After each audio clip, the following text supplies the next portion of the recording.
So I'll just briefly start like this immediately. Yeah, good everybody. So on today's class is going to be UX fundamentals.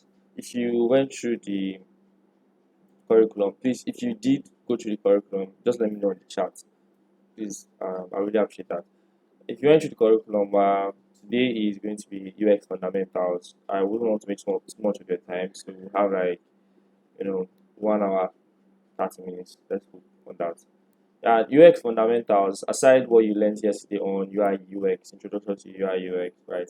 UX fundamentals is basically a major on UX itself.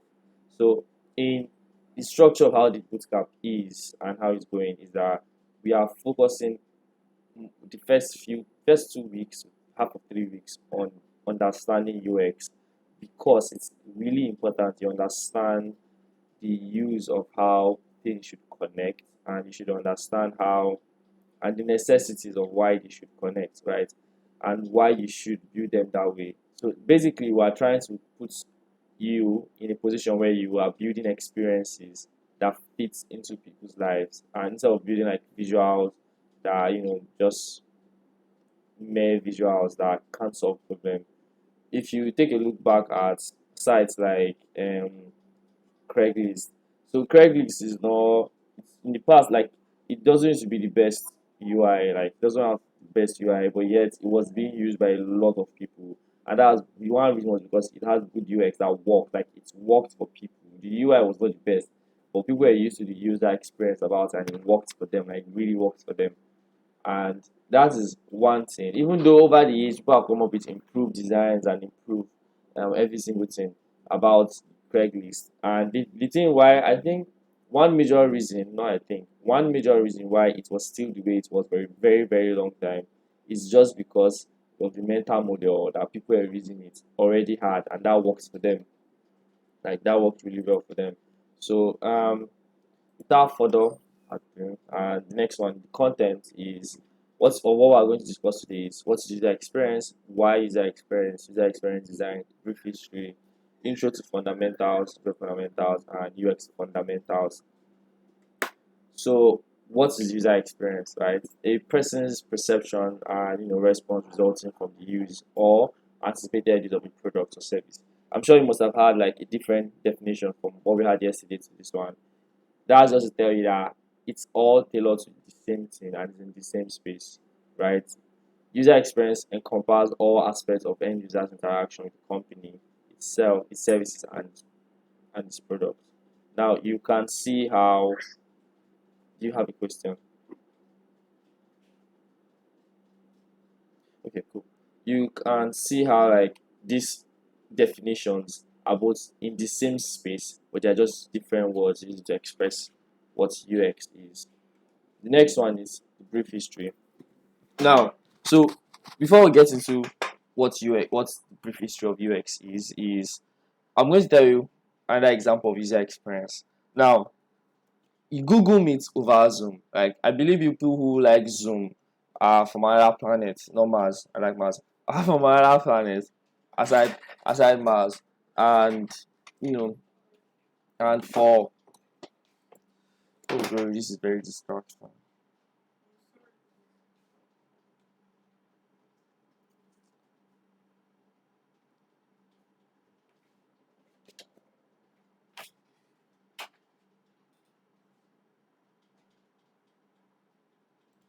Yeah, and sorry about that.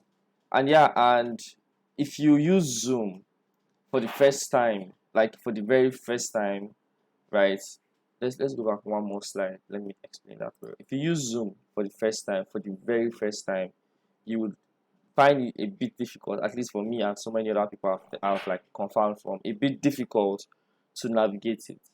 And that's not because it doesn't solve a problem. It's just because the experience and the interaction is something you have to grow to fit into. It has something that, yeah, you have to accommodate in yourself. Like you have to mentally go through it and understand how it works. That is not how a good user experience should be. Like the products, right? The look at the second definition that says encompasses all aspects of the end user's interaction with the company, service, and its product. Now, how you feel about Zoom is not just the video app anymore right now. is more of the company itself, Zoom as a whole. Now, its service and its product. If Zoom is offering a different service, a different product, you would expect it to have the same similar interfaces with what the Zoom video conferencing has. You will expect it to work very similar, where you have to try and find things yourself. For example, if you open like the chat section on Zoom, good, they have features where you can DM somebody directly. However, for you to close it, you have to click a very tiny drop down arrow, and then that arrow will now tell you if you want to close or pop. Now, those are things that are very, very common in Zoom that I feel is very, very less pleasing. Because if it's Google, you just see an icon that tells you which of which, and you already know what to do. So now those are like different feelings that you get. Now take a look at Google Meet that we're using. If you use Google Meet, for example, right? I'm not saying there's no bad UI or there's no like bad user experience with Google Meet, because user experience is never done. It's never ever finished. It only improves. However, you can see like a better experience from using Zoom and Google Meet. And now, if you are using Google Meet, you can easily find your way around. You can easily know, okay, this is where the chat is. This is how to end the call. This is basically how to leave this place. And this is how you can share your screen and do stuff. You can go over things very easy because it's very simple. Even if they have complex, indeed, there is a whiteboard in Google Meet, but then it's nested inside an icon. So, but then it's like it's easy to find. The click rate is not much, and there's a law in design that if you read the book Design of Everyday Thing, it's 100 things every designer should know. This law states that if you design multiple processes for achieving a certain goal, it's not about reducing the amount of steps. It's not about reducing the amount of steps it takes to achieve that goal. However, it's making it seamless. It's making those steps seamless and improving the experience to achieving that goal. So next one is, sorry, not this. Oh no. Okay. Yeah, the brief history. So these are like times before these are like long time ago that user experience have been able to like been growing small in terms of how we build products and how we use things. You can find good experience everywhere, and you can find that there are basic things that are very common and should always be present among every product we use. Like if you look back, Toyota and human technology interaction in 1948, when they were creating the first car, Ford said the same thing when he was creating the first line. What's the name of that thing again? I can't remember the name right now, but is the first production line, right? The first production line was not the best, but then it was easier, like it was very easy to come up with, even though cars were being made. He made the first production line to increase and to reduce user experience, to improve user experience. Sorry. So you can see John Crown, the father of usability. If you go online and you just search all these dates and all these people, right? You will, oh my god, I just denied somebody. If you go online and you search all these dates and all these people, you would find out they have major roles. You read about them to understand they have major roles. Sorry. Yeah. They have major roles when it comes to building as far as user experience, coming up with the very basic. And for people that are into history, statistics, you would know that before any product or anything is launched that people can accept it into like an innovation or something, the people of the past would have probably made like a lot of papers that have come up with. A very typical example is things like electricity. Before it was discovered, before it was actually made, right? Somebody didn't just pull magnet and then pull a coil and then roll it around and then started producing current. There have been papers and people have written documentation about it in the past, long before they were born, about how electricity could be made, about the assumptions, about how it could be probably like come into contact, how it could be made. It just took somebody else to go into those research and then come up with. Yeah, you should. You should. You should get the recording, and then come up with like how it would work. Now that is exactly the same process with user experience design history. Is that all these people right from the past have been coming up with models of how to improve the experience people face when going through a certain product, right? And this was to help them understand how they can like get more people to come on. So it's just like saying you treat somebody nice. If they come to your house, they will definitely come back again. They will come back with somebody. They will come back with a smile, because that's basically the basic of how experience works with people. So yeah. Next one is, this is like the brief history of ancient Greek economics, 500 BC, 400 BC. This is just like a pictographic history of user experience design. This picture was gotten from Career Foundry. So I would move past this, and then this introduction now. Let's get into it. To understand the goals and context of use for potential users or customers, to understand the design of product, service, or app within constraints of business and technology to suit and solve the problem associated with that space. Now, these are two major things, pillars, but I say pillars, or two major things that should should always be at the back of your head, or you should know as we get into this course, as we get into like deep into the introduction into the fundamentals, is the fundamentals of UX itself, user experience, to understand goals and context of use of potential users or customers. It's very important that we understand the goals, not activities, goals, context of use of the users. Now, that this is saying that if you want to get, you want, for example, now you are wherever you are, you want to leave to where you are, you want to go to the mall, probably, people in Abuja, you want to go to Jabi Lake Mall or something, you want to go and watch a movie. Now, you would leave your house, take a cab, pay the cab, come down, trek a bit, then enter the mall, say hi to security. If you do that, enter inside, buy your ticket, pay your ticket, enter inside, sit down, watch the movie, right? Now, you've performed activities to allow you watch the movie. However, your main goal for going to the cinema, for leaving your house, is to go and watch the movie. Whether the movie is dry, whether the movie is not dry, whether you watch it alone, whether you don't watch it alone, whether the cab guy took you around, the main goal was to go and watch the movie. Now, it's the same thing if you put it into use of products like digital products. If you want to download, you want to watch a movie, and you go on Netflix, you download the app, you pay for it, you select the movie or search for the movie, you click play and you watch the movie and you are done. You've achieved the main goal. The main goal was to watch the movie. However, you had certain activities that led to that use or you watching the movie. That is when you went to the application, downloaded it, registered on the application. Now, all this series of activities would lead up to your experience, right, of how you are perceiving the product. If the signing up was a very difficult thing and you finally did it, and then you search for movie, find the movie you want was now something you could not even find it easy, but you search the movie, you find the movie, you start watching it. The moment you start watching the movie, ads come up, boom, you cancel the ad. Halfway, another ad come up, boom, you cancel it. Now, all these activities are interfering with your goal of watching the movie. Now, understanding how this works and how this is tailored towards digital experience when using other applications, when building applications now, you can see that it's very important to understand that users want to achieve a goal. And what you as a designer is doing is creating activities and processes for them to achieve that goal. I want to send money to somebody in the US. I don't care how Flutterwave wants to do it, but I want to do that. But you, as a designer, you are to design the process and activities to allow me send my money easily.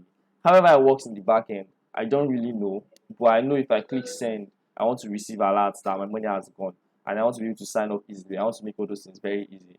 Understand the second point is understanding to design products, service, or application with constraints of business and technology to suit and solve the problem associated with that space.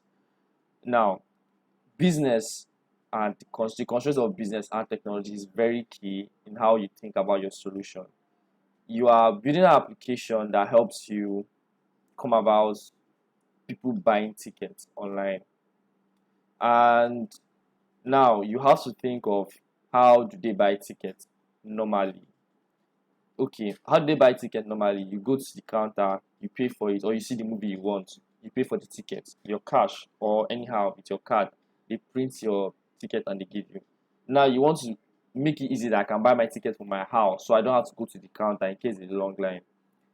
Thinking about how much would that cost the company that is going to be selling the tickets online. Thinking about, okay, what is their business constraints in terms of how much developers can they afford to pay to get that service done? What do they need to get that service done? Okay, if they need a third party payment gateway to get that service done, right? They need probably Flutterwave.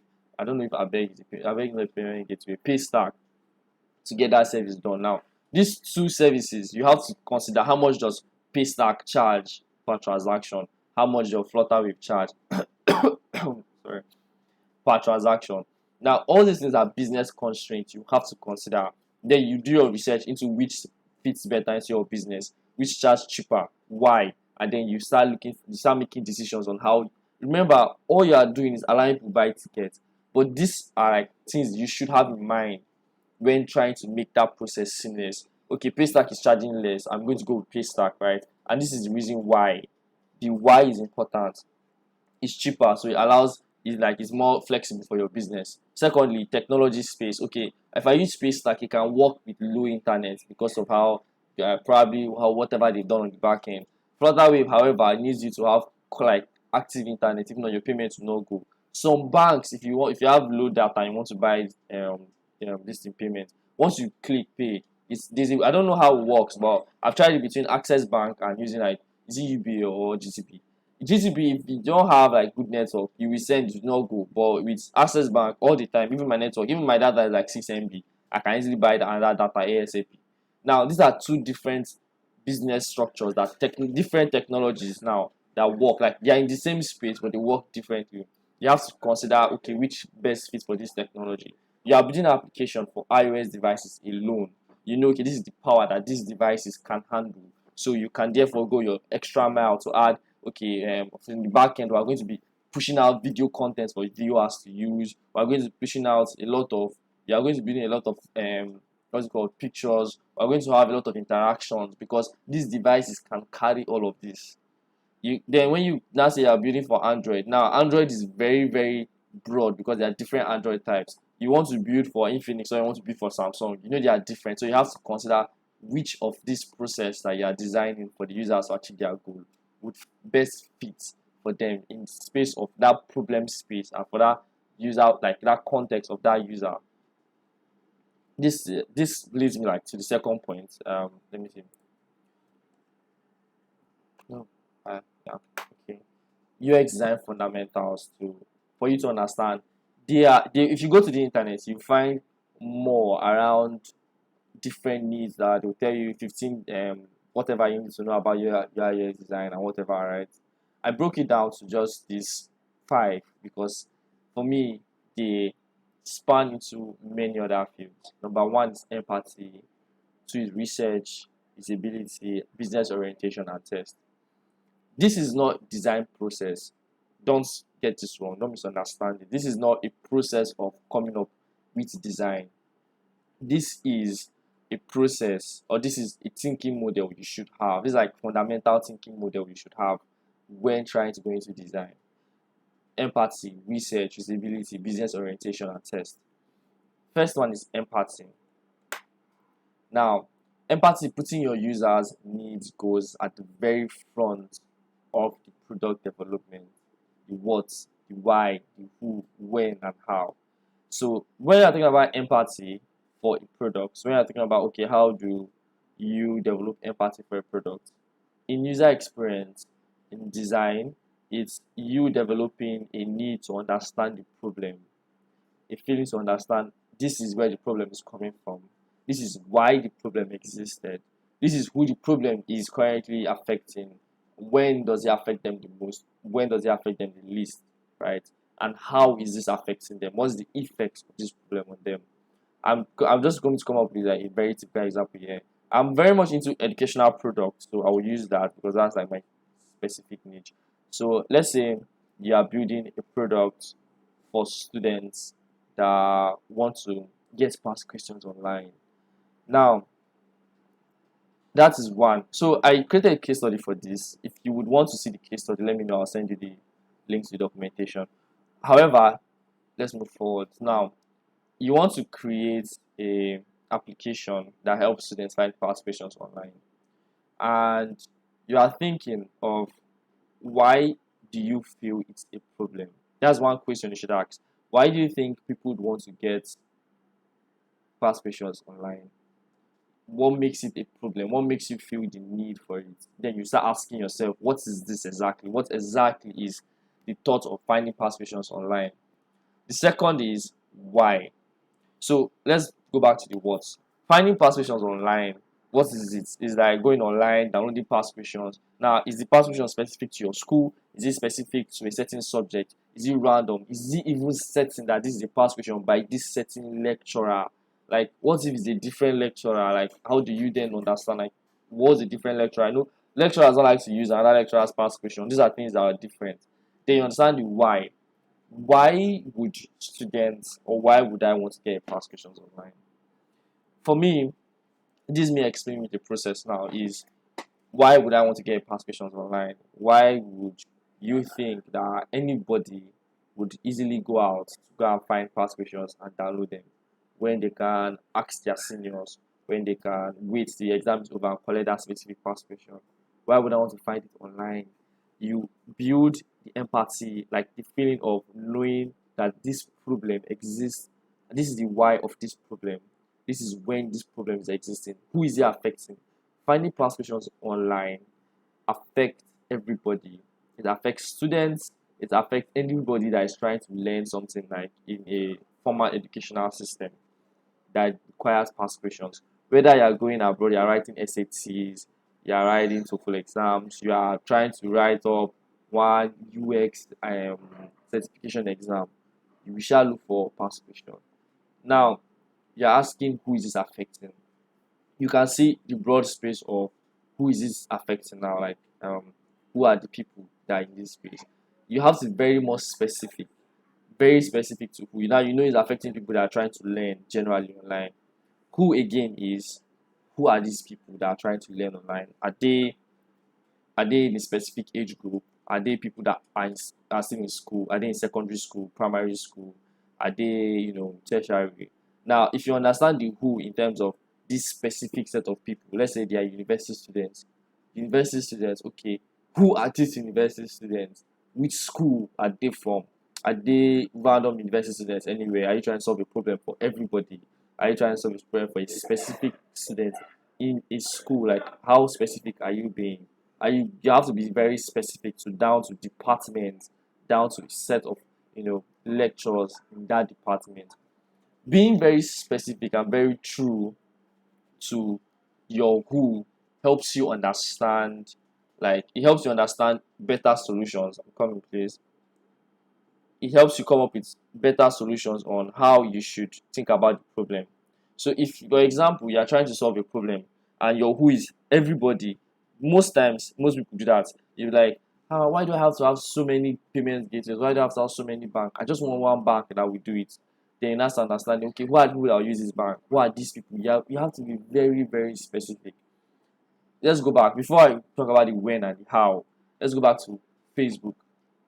Facebook, before it became Facebook right now, was something that students in schools that Mark built, or anyhow the whole misconception of who built Facebook. However, it was built very, very simple for college students in his school at that time, for only college students in his class at that time. It scaled because it was now being used by other people in similar classes before it became a departmental thing, and then it was now everywhere in this school. You can see how very specific it was to people that were using it. Twitter first came. Twitter was a microblogging site. It was very specific to people that were using Twitter.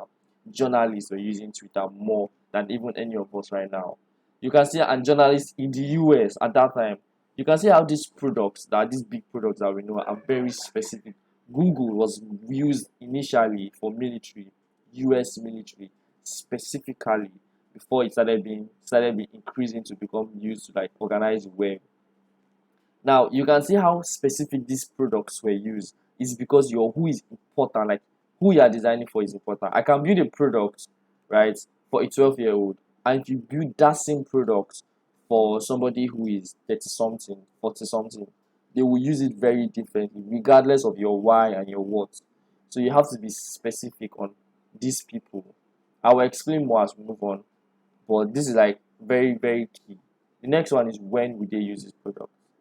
Now, let's use an example of this exact product that I talked about now.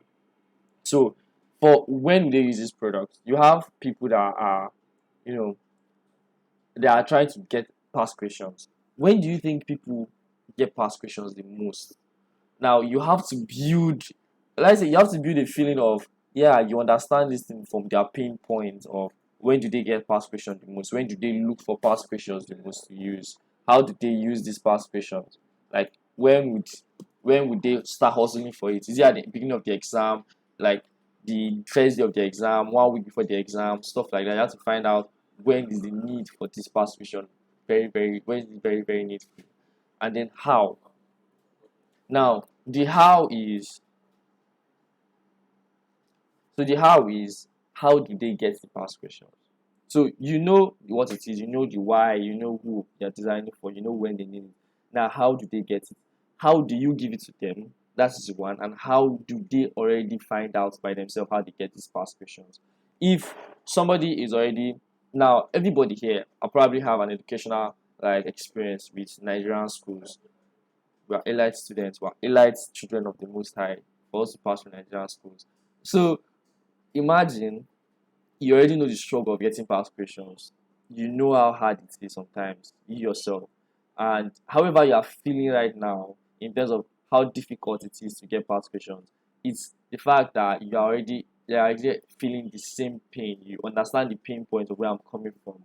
And that makes sense to you. That is that feeling of empathy of you understanding the problem of how this is done. How is they getting past questions? Do they go online? If there's that means there's already a solution online, right? That is one point. Okay, do they ask their fellow students? Do they ask the seniors? Do they ask the juniors? Do they go around, go to cyber cafe? Do they go back to the lecturers to ask for these past questions? Understanding how this is normally done within that space. Now, all these things and all this how and who and when and how all of this is done, it ties back to, sorry, I'm coming. All this ties back to um how you do your research and how you come up with this, but you must understand and build empathy for this product first before you start understanding, okay, this is how you build empathy, this is how you then do the research. Understanding and building empathy for these specific questions, for building empathy with this in mind is key. And yeah, that leads to research. If you feel someone's pain, if you feel how somebody expresses themselves or something, if you can understand their pain points well enough, you start building research. And research in this basic form, like in the very basic form of research, I want you to get this now so it doesn't become something that is very confusing in the future. Research in the very basic form is definitely asking the simplest questions of how is this done, why is it done, like how do you do this, asking that very simple question, asking no matter how you're asking. You can go online, ask Google, you can go to Dribble and search for inspiration. That is you asking, you're asking Google for inspiration, you're asking without saying a thing. Now all these are very important part of research. That's research in the very basic form of asking simple questions. Why, who, when. After you build empathy, you understand this pinpoint, you do research. Research is the very beginning of the UX problem solving process. It helps us to understand the users and their behavior, goals and motivations and needs.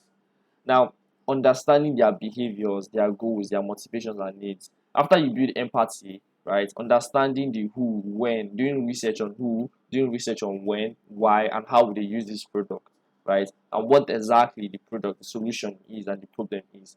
You are doing research on the problem and the solution. Now, and before I start explaining what it is, for this bootcamp, we are going to be using, explaining, and dealing with one approach of this research, and that's design thinking process.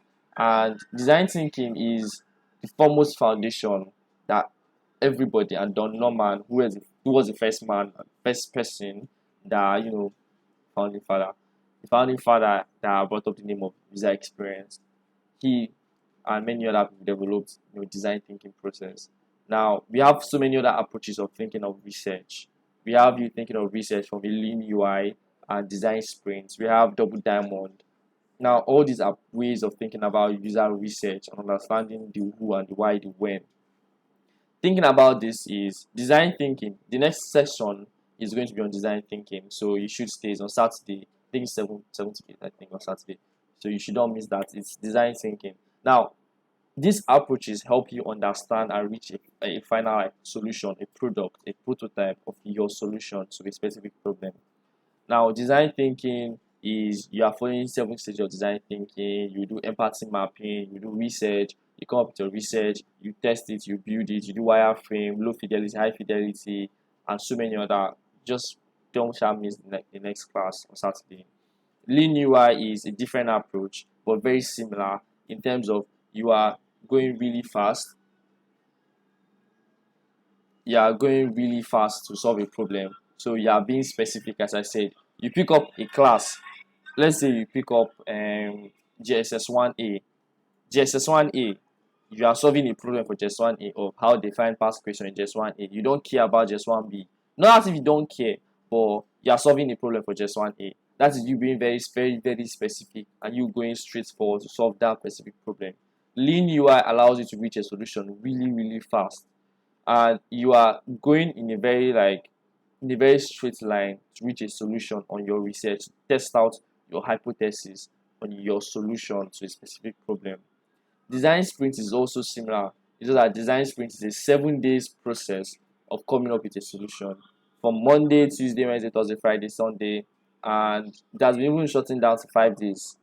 You settle down, you find out on each day these activities and tasks that should carry out, and then throughout this process, throughout these days, you carry out these tasks with your team, and then you reach a final destiny, final solution ASAP. The case study I was talking about when I said I did a case study on a product recently of how to get past question, it was a design sprint model I used in terms of my research and approach on how I came about the solution. So, but for you to get going in building UI, design sprint, design thinking, you must first understand what research is and what design thinking is. Because at the very core of all of these things is design thinking. At the very base, at the very foundation, is design thinking. Being able to come up and think of solution driven goals and processes and motivations and how to allow users to reach whatever they came to your application to reach. Now, this is the same thing I was talking about. Yeah, and don't miss this. Like, definitely, you should not miss this. And that is coming.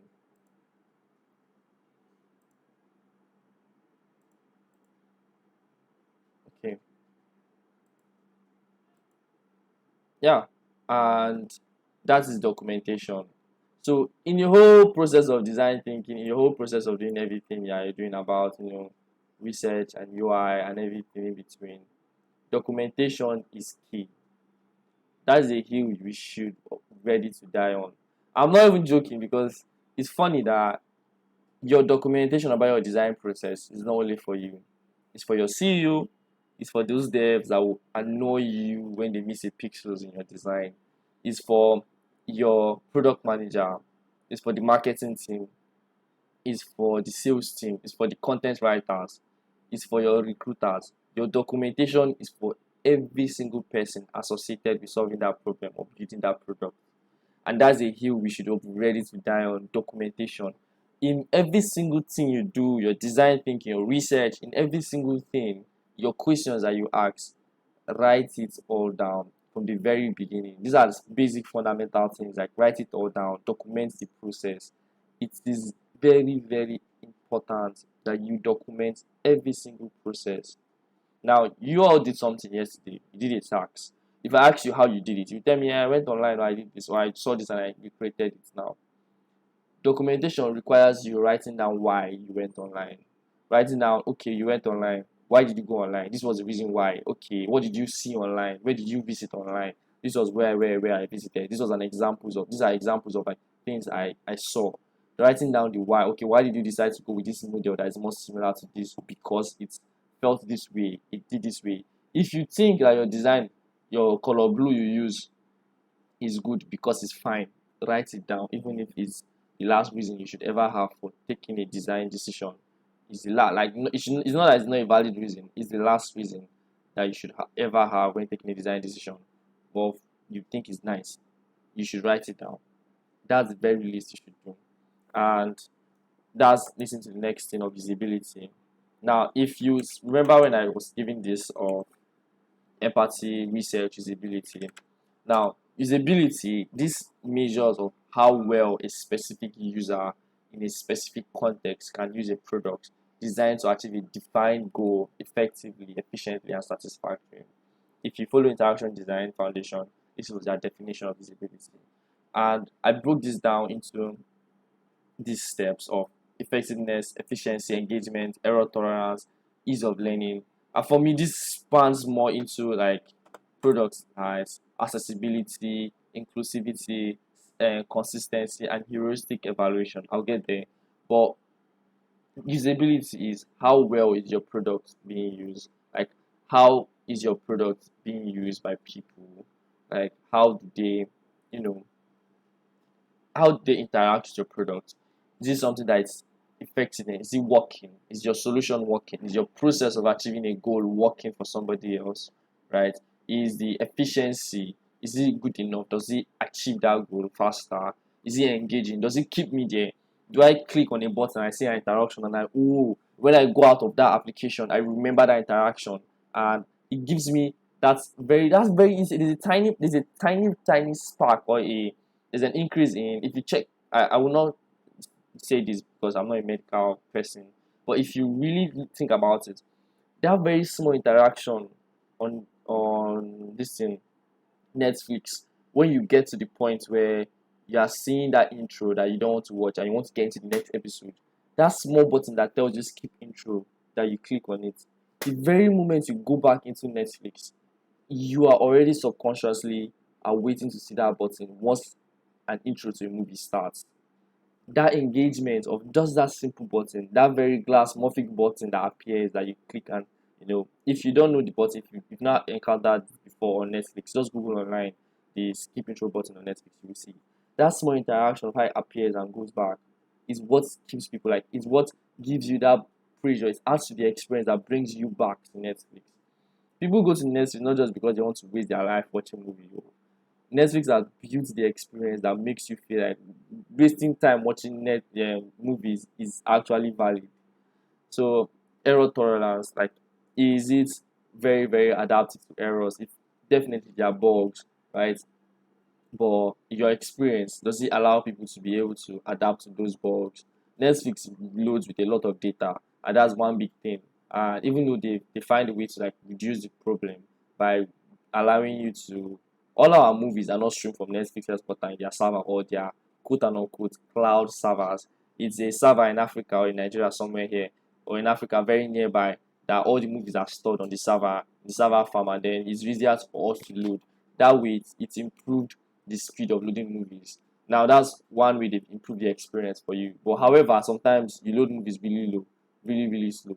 So now those are, is the experience tolerance. Like Netflix will tell you, they'll bring up a pop-up that tells you this is, so emergency, or this is a problem that's coming up. You should wait a minute, you should try again, or download, or check your downloads.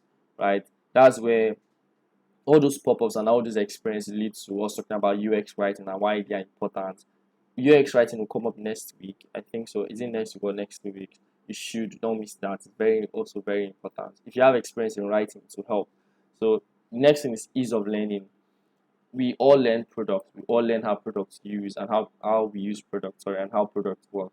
And usability also covers the ease of learning. How easy was it for you to first come up and use Google Meet for the first time and learn how it works compared to how you learn how Zoom works?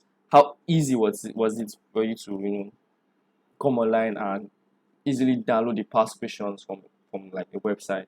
How easy it is for you to learn how a game plays. Like games are complicated on phones. Was it easy for you to pick up Call of Duty and play it as compared to picking up I don't know, Fortnite and start playing it? Now, what's the difference for you? Or these guys, I don't like them. I don't like keep forgetting their name. I can't remember their name. PUBG, exactly. So PUBG, like how what's the difference? People that play game between carrying PUBG and carrying Call of Duty. The experience is different, but how easy was it to be able to like navigate and know where the shoot button is and when to play that kind of thing? How easy is WhatsApp and Telegram?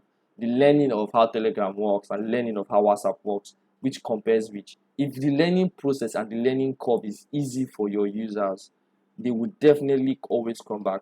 That's the difference between Telegram. One of the difference between Telegram and WhatsApp. People tell you Telegram is powerful, you can do this. That is because they're taking out time to learn how it is.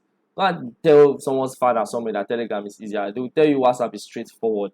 All they need to do is collect your number and they'll chat with you. WhatsApp will not tell them when you join WhatsApp. No. WhatsApp will not tell them you can share your screen, you can book a meeting, you can do exactly what Twitter Space is doing on Telegram.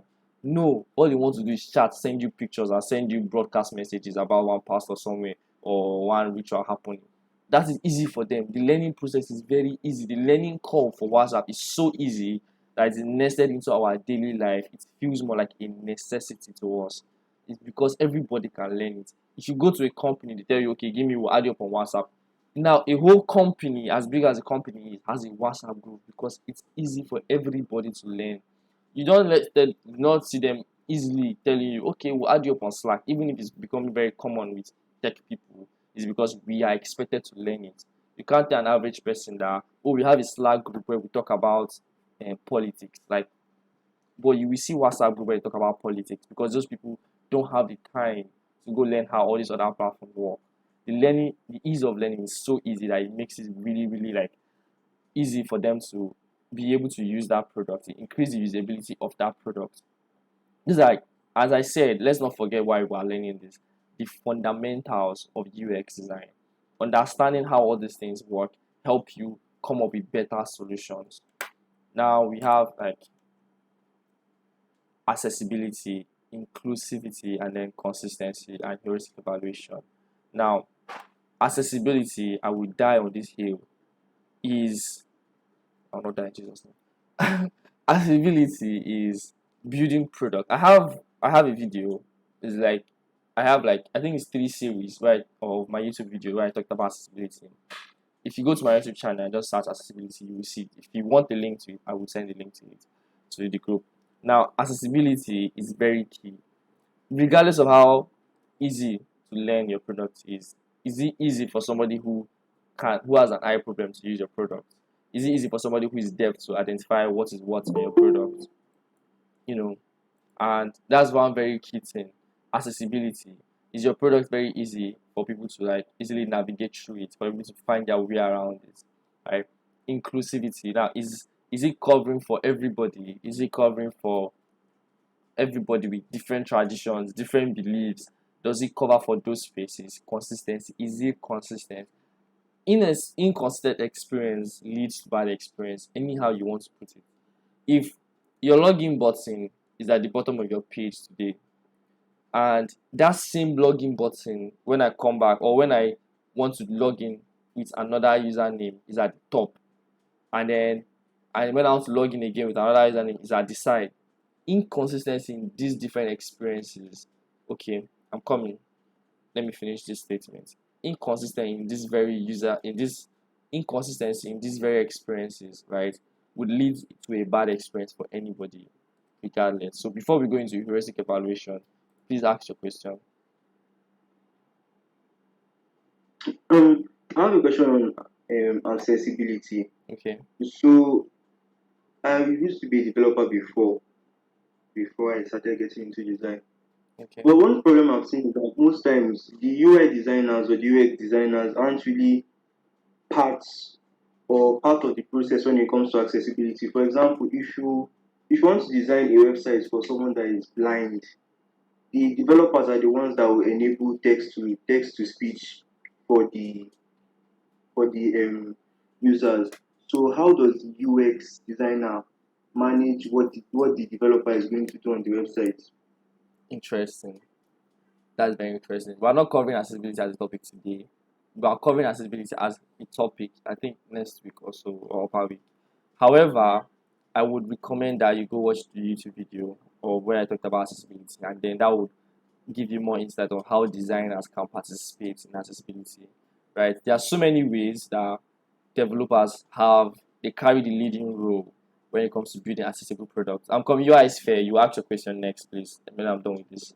So when it comes to like building accessible products. But for designers, we have also a very, very important role in terms of like coming up with flows, in terms of emphasis on buttons. We're talking about color theory, colors. How would your color tell emphasis for a blind person or a colorblind person? How do they know that this is gray and this is red of different contracts? How do they know that these different buttons that have colors on them are passing different messages? UI is fair. Okay, are passing different messages to people because of like the different contracts or the one contract that they have. Now, I would recommend you watch that video. I'll send the link after this class, so that I don't miss more time here. I really talked about accessibility in depth on those lessons. In terms of accessibility for designers, you have to come up with colors that match well. You have to build features that help improve the accessibility of the product. Now, building features, for example, this application of call it downloading past questions. Now, as a developer, the person is going to like implement the features of the designers. However, the designer is powered to come up with features for that application. Now, if there's a quote, let me not even go too far. Let's say Twitter. I'm very sure many of us know Twitter. Some people are scared of Twitter because they tell you whatever. Twitter has a feature that allows you to add alt text. Now, alt text is something that is in your code. Definitely, you always see alt text in your code base when you're writing front-end code. However, it's now something that users are being posed to a responsibility for them to use. Why? It's because UX researchers and designers have come up with a feature that allows you, the user, posting a picture to add an alternative text to it. So if a screen reader is reading it, the screen reader will pick up that alternative text and repeat it to the person that is listening. Now that improves accessibility. For a designer, it's coming up with features that improve the ability of anybody rather than shutting down their inability to perform a task on your website. It's not building a specific website for blind people. It is not building a specific website for deaf people. It's building websites that allow everybody participate, promoting and like building that feature of their ability to do things rather than their inability to perform actions on your website. I would also say I strongly recommend you go watch those videos. There are like 2, 3 videos where I talk about accessibility really well. It will help you. So I'll send a link so you watch it. And the where is UI is fair? Okay, is right in here. Yeah. So the next thing is heuristic evaluation. Now, Samuel talked about this yesterday when he was like, how do you organize elements that allow people to perform actions faster? How do you organize elements that allow people to make decisions faster? That's the basics of heuristic evaluation.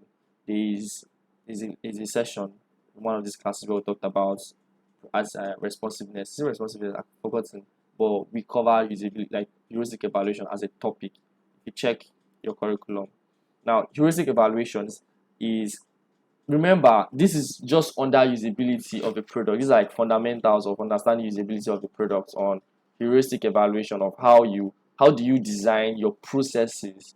Remember, thinking of design as a process, your login button, your add button, your click here or share your screen button, these are processes for a user to achieve a goal. And these are design, these are your designs. You should think about your design. So if I'm sharing my screen, the main goal is for me to make sure that you are seeing my screen. That is it. So however this share button will be designed is a process for me sharing my screen, like for me achieving that goal. So how do you think about those processes that make it easy? How do you come about with design steps that make it easy for users to make decisions? If I want to quit this Google Meet, how do I click on the button? Do I have to go to a option, enter this page, type my password just for me to leave the call, or I hit just one simple button and I hit the call? Now, heuristic evaluation allows you to like arrange your processes on which is easier for me to make this decision? How do you allow users to take control of their certain process of how they make a decision to achieve a goal? Now, next thing is business orientation. Now, as designers, sometimes it's we get carried away. It's very important that we understand the business orientation. Now, as a UX leader, you're not only like you not only need to know how people behave, but also markets in order to develop successful UX strategy.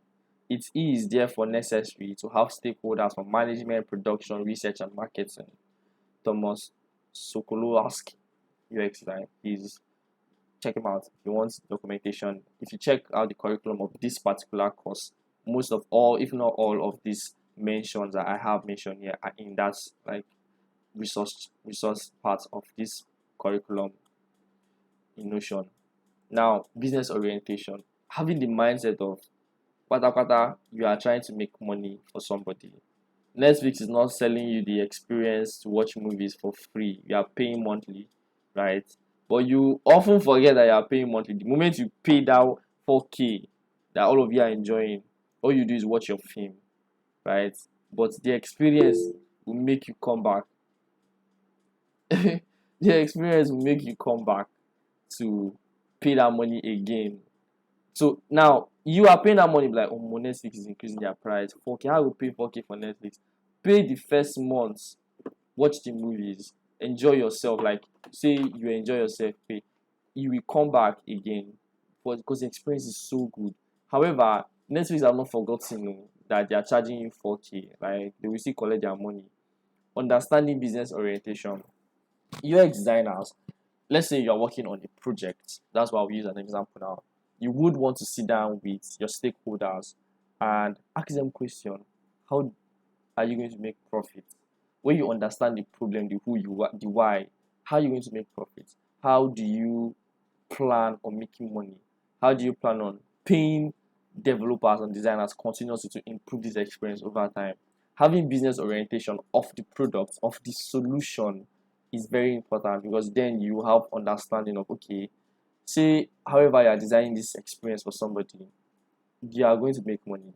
You are going to understand how the management team is trying to come up with sales. How do you put price tags? What kind of experience is what setting price? How do you differentiate? Some products have different prices for different tiers. Now, how do you set up? Okay, this setting feature is too good to go for $4,000. This setting feature is too good to go for $20. Now, how do you differentiate that? That's you must be business oriented, like understanding how the business works and how the company is charging, how is this product going to be.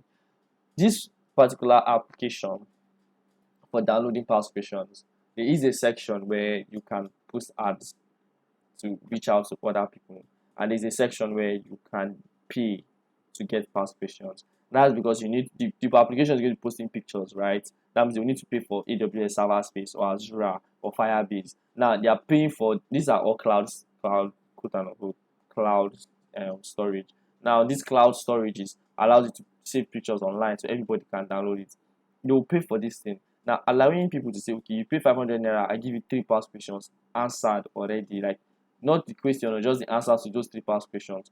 Now this is thinking about how the business will make money back for themselves. So these are like one of those very steps you should always have in mind being business oriented. Now, business orientation, what's the business goal?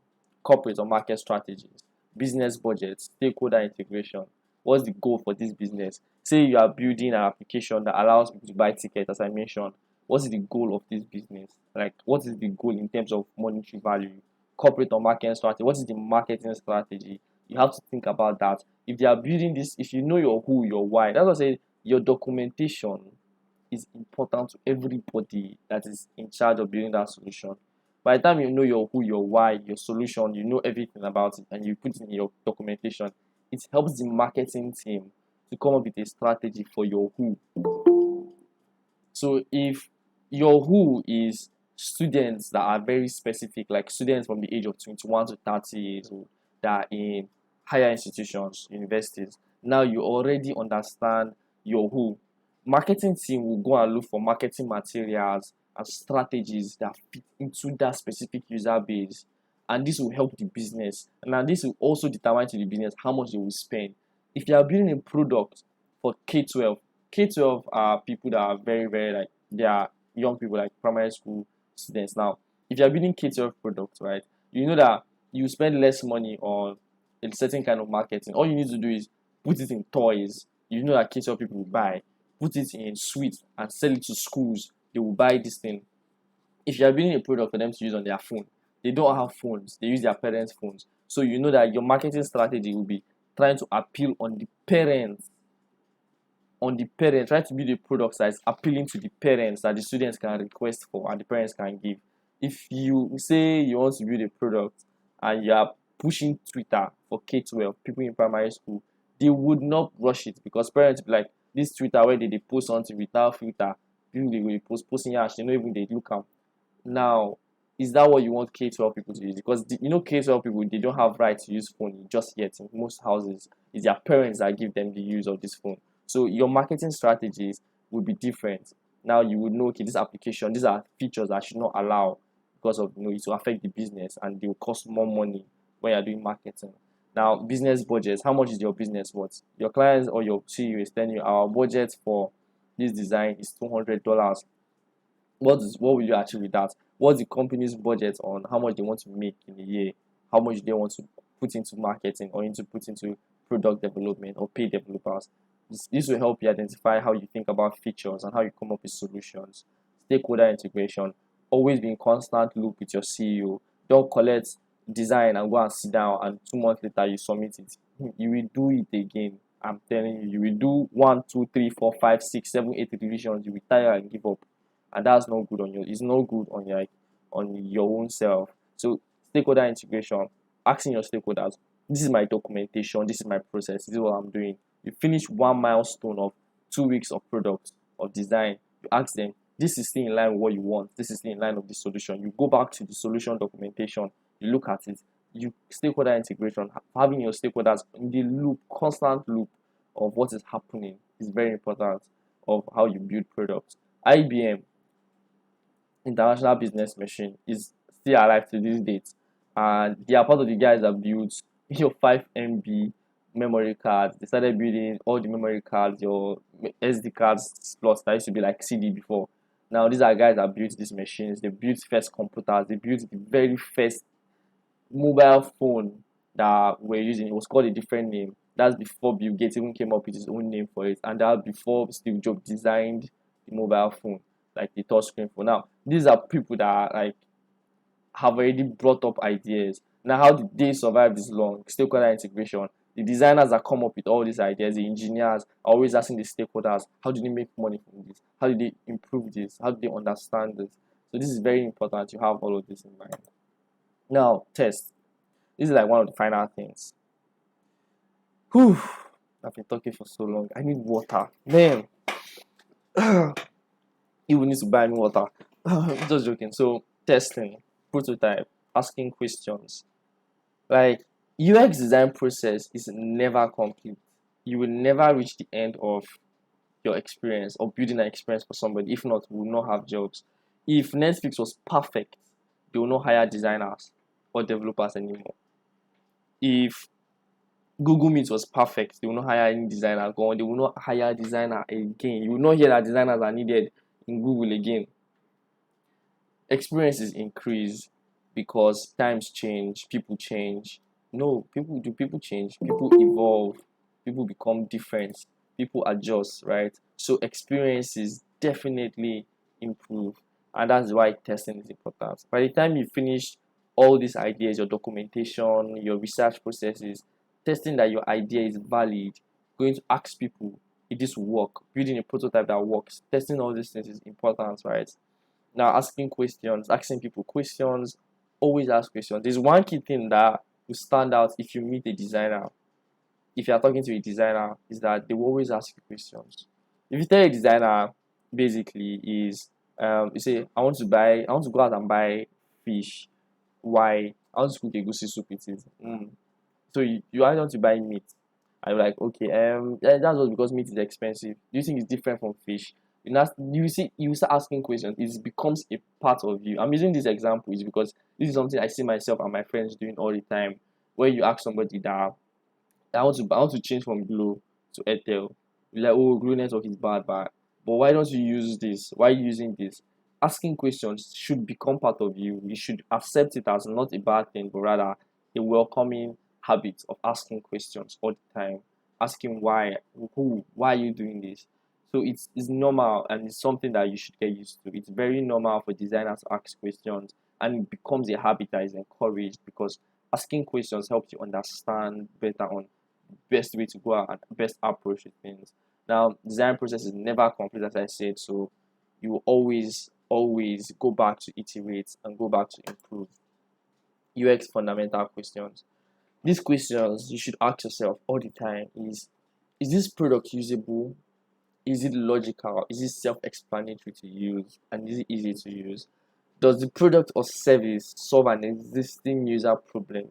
Is it just fine design? Is it fine elements? Is it fine button? Is it fine interface? Or is it solving a specific problem? Go to Dribble, you will see very unimplementable designs left and right that are not solving a problem. They are just there. They are just you will see somebody is designing NFT marketplace. I'm not a fan for Web3, so I'm not even shitting on it, but I'm just saying you see somebody designing NFT marketplace.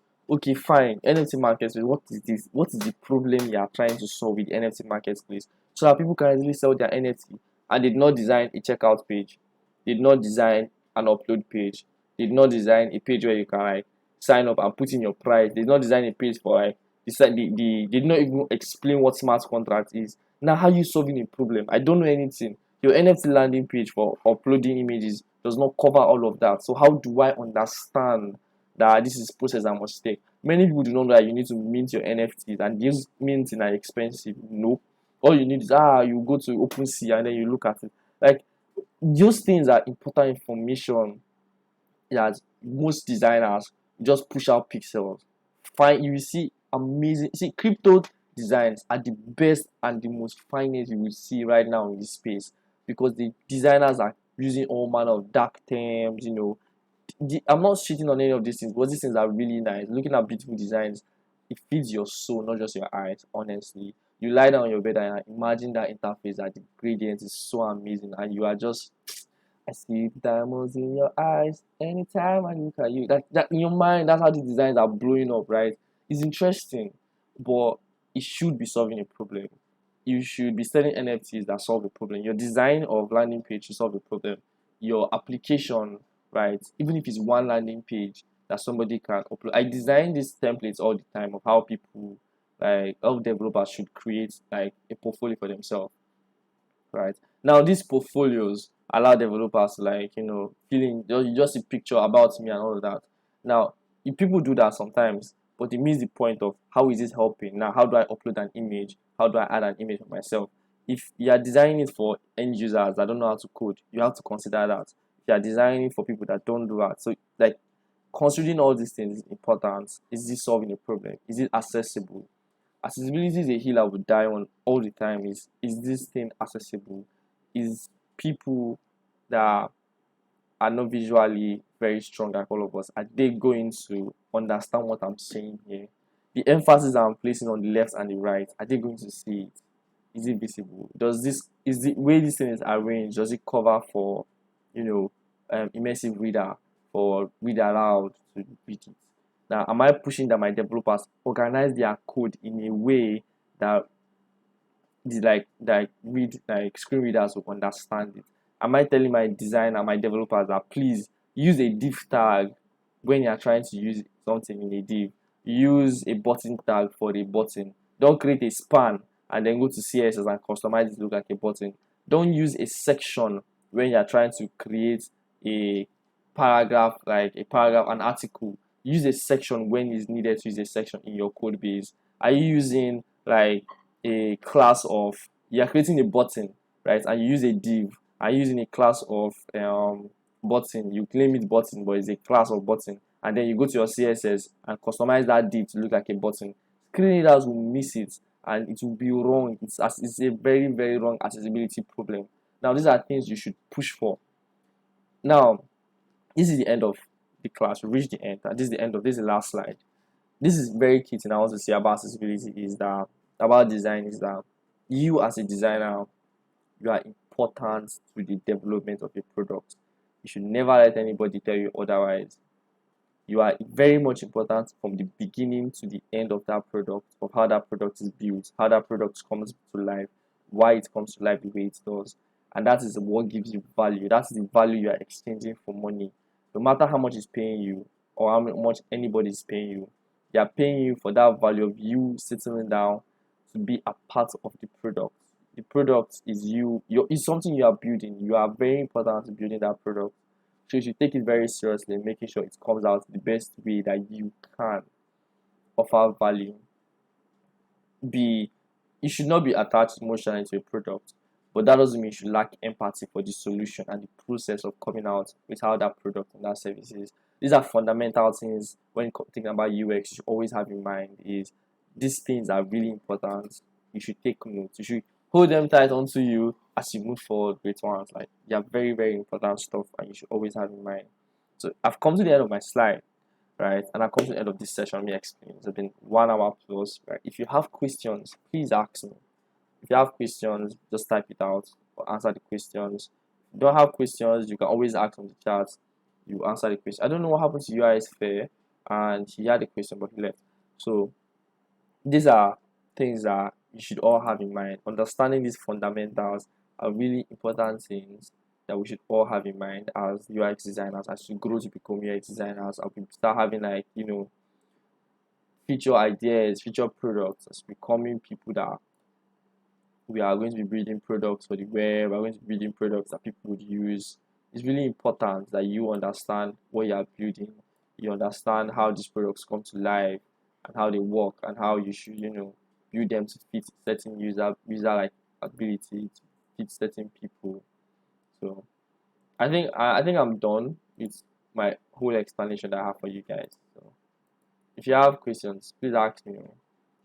Ask me, don't shy away, please. Yeah, no question.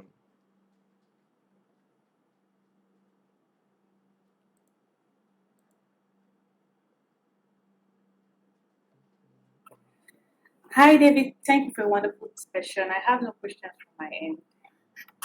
Okay, awesome. Really awesome. Isaiah, do you have question?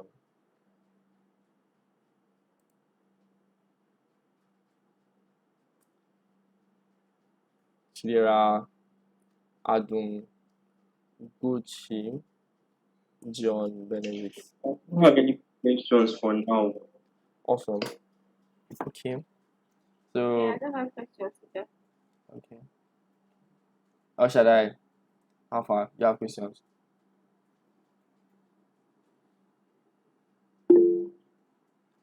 Well, not really, not really. I would like to like go over the thing again and everything you said. So I don't know if there'll be recording Yeah, that will help. there should be a recording.